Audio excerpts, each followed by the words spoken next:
Hello, and welcome to the summit. My name is Joni Brennan. I'm the president of the Digital ID and Authentication Council of Canada. It's my thrill to present to you at the summit this year. I'm going to talk to you a little bit about COVID and how it's driving Canadians' demand for digital ID. And as I talk through this, I'm bringing about 20 years of experience in the digital ID standardization innovation space. It's a really important topic, and I'm thrilled to share it with you. So quite often we talk about digital identity. That's the work that we do in the DIACC, my organization. And we might take for granted to really verify and validate, what do Canadians think about digital identity? Do they understand it? Do they demand for it? So what we've done in the DIACC over the last couple of years is we noticed that there hadn't been specific research focused on this topic. So we went out and asked Canadians coast to coast to coast what their thoughts were about digital identity. So we can get some validation and information to inform the work that we're doing with Canada's governments, banks, telecommunications providers, and so much more to advance digital identity for our digital economy. So let's get into it. Now, what we're presenting today is year-over-year research. And so we're going to show some side-by-side comparison of 2019 numbers versus 2020 numbers. And you'll see where and how COVID has actually driven this interest. And so there has been a significant increase in Canadians' desire to learn more about the benefits and capabilities of digital identity. And we can see really that across the board, and the higher interest, people of all types across Canada want to learn more about these topics and want to see how digital identity can actually help them. Now, really staggering here, 9 in 10 Canadians really support the adoption and advancement of digital identity as a way to redistribute help to people who need the most one-on-one support.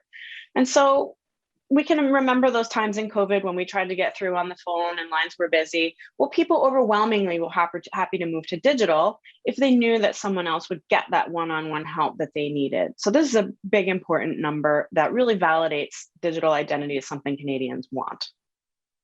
Now, 3/4 of Canadians overwhelmingly say that COVID has really driven that demand. They see this as a much more important topic. And we think this is driven by the need to be socially distant and perform transactions remotely. So COVID is an absolute driver here for Canadian demand. And interestingly, year over year, we've seen that there's actually an increase in Canadians' willingness to share personal information. And they're a bit less concerned about being compromised. And so really the key here is they would share that personal information, provided that they knew that it was going to provide them with a type of convenience. And we'll talk more about some of the demographics in this space later. So let's understand also, what organizations, what entities do Canadians find to be most trusted? Well, if we look at the 2019 numbers, we can see where the sentiments were. And moving forward in 2020, it shouldn't be a surprise that healthcare providers, government agencies, and financial institutions were seen as most trustworthy by Canadians. So a bit of growth in that space as well. And when Canadians were thinking about the way that they trust their credit card companies, well, we actually did see improvement in that space as well. And so Canadians have more trust in their credit card companies as they're transacting and needing to do their daily business. Now, who do Canadians not trust? Well, it should be of no surprise that they have less trust for social media sites, travel sites, and internet providers and retail companies. So there's definitely some work to be done in that space where we can improve trust across these type of sites and provide more opportunities for people to travel and to get goods, all for e-commerce. And we have seen e-commerce grow in the context of COVID. Now, do Canadians really understand digital identity? Well, 1 in 2 Canadians were familiar with the concept of digital identity, and even more so, the familiarity with biometrics increased. And so people are getting really familiar with taking their selfie picture, using the ID with their finger on their phone, for example, or on their computer. So biometrics really raised in terms of Canadians' awareness around it. Now, really important, what do Canadians see as the benefits to digital, and particularly the benefits to moving to digital identity that all Canadians can use across the economy? Well, we should see no surprise that Canadians really saw the reduction of fraud and easy identification and verification as being the key benefit for why they are interested to learn more and to adopt digital identities. So whether we're talking about how we're interacting with our work, how we're interacting with our government, with our health records or other providers, Canadians really saw that reduction in fraud important and as a way to prove who they are. So let's move a bit and talk about what do organizations think about digital identity. And so we know we're talking about all kinds of organizations, public and private sector. So if we look a bit at the 2019 numbers, we saw there's definite interest in digital identity across different public and private sector types of organizations, but we really saw interest highest in digital identity around government agencies, financial institutions, and healthcare providers. Of course, this should be no surprise with COVID and with the need for services to be delivered and with the need to transact remotely due to the pandemic. Now, interestingly, from an organizational perspective, interest was actually lower for travel sites and retail companies. And so this is lower from the 2019 numbers. And so one of our key recommendations and takeaways here is that there is work to be done around digital identity and trust in the space of travel sites and in the space of retail companies. The lower trust and interest here is a strong opportunity for these organizations to get involved and to move forward to build that trust with their clients, with their consumers, and with citizens alike. Now, let's talk a little bit about what the path forward looks like for Canadian people, for society, and for our businesses and for our governments who do need to transact and who need to make payments securely, conveniently from their home at any time of the day.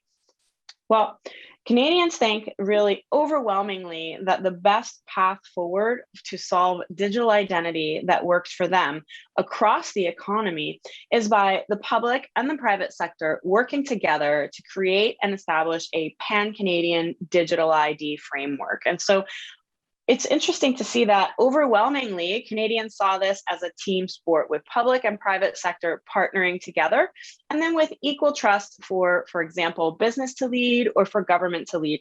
And so overwhelmingly Canadians see benefits to checks and balances of the public and private sector working for them for identity that will work in all walks of their life, whether they're transacting with government or whether they're making payments out in the economy. Canadians want a 360-degree approach to digital identity and trust that is built around them and works for them. Now, this said, Canadians 4 and 5 who were asked really do want the federal and provincial governments to move quickly to establish some form of equivalent of digital identity that will work for them. And so they felt that it was either very important or somewhat important year over year. And so we're talking about the digital approach for driver credentials like driver's licenses, passports, all those credentials that exist in our paper world, where we need governments to help to work together to move them to digital with the same and more security that we have in the paper world.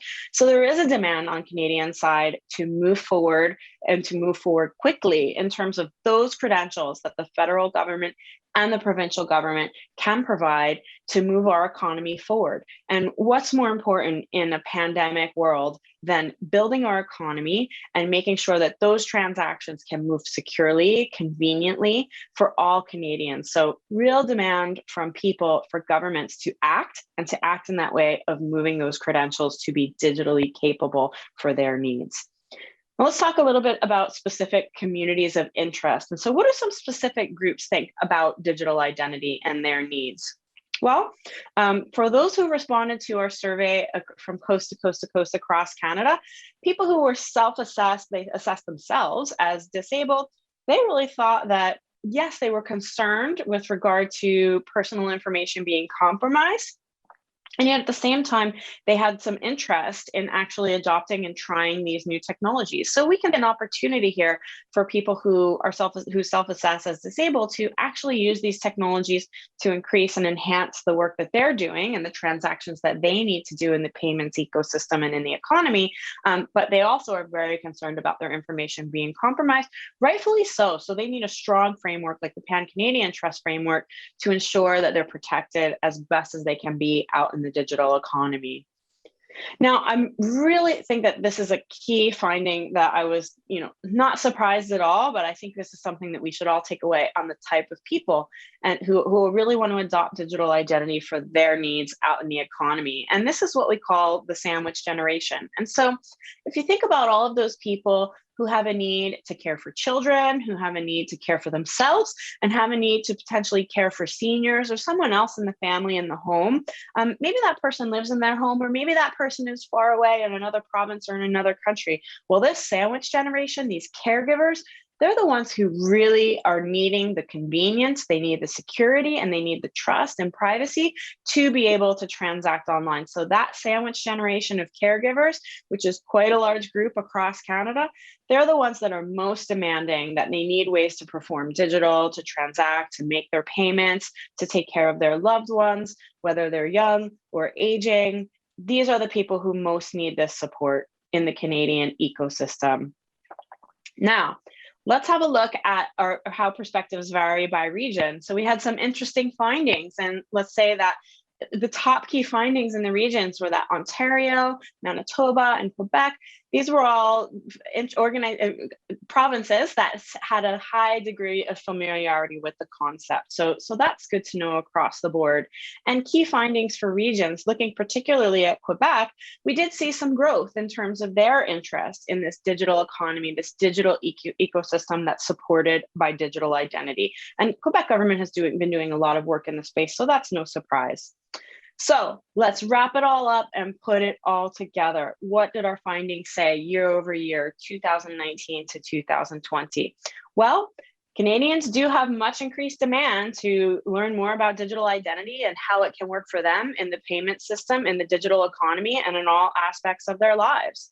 And Canadians are okay to share information as long as they know it's secure and they will get some convenience.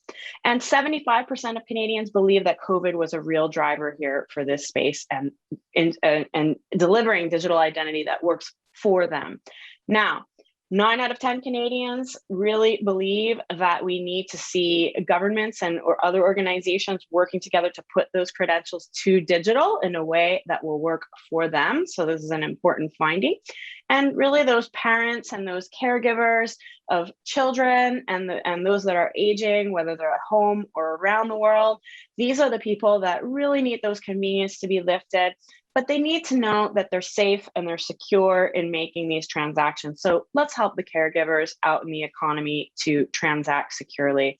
Now, 4 in 5 Canadians do want to see the government and the private sector work together, but 4 in 5 Canadians want to see that governments will actually move the credentials that they have to digital and support the digital economy with some forms of ID that can be used online. So a lot of findings here specifically on how people see digital identity as being important, where they think it can bring them conveniences and move their lives forward.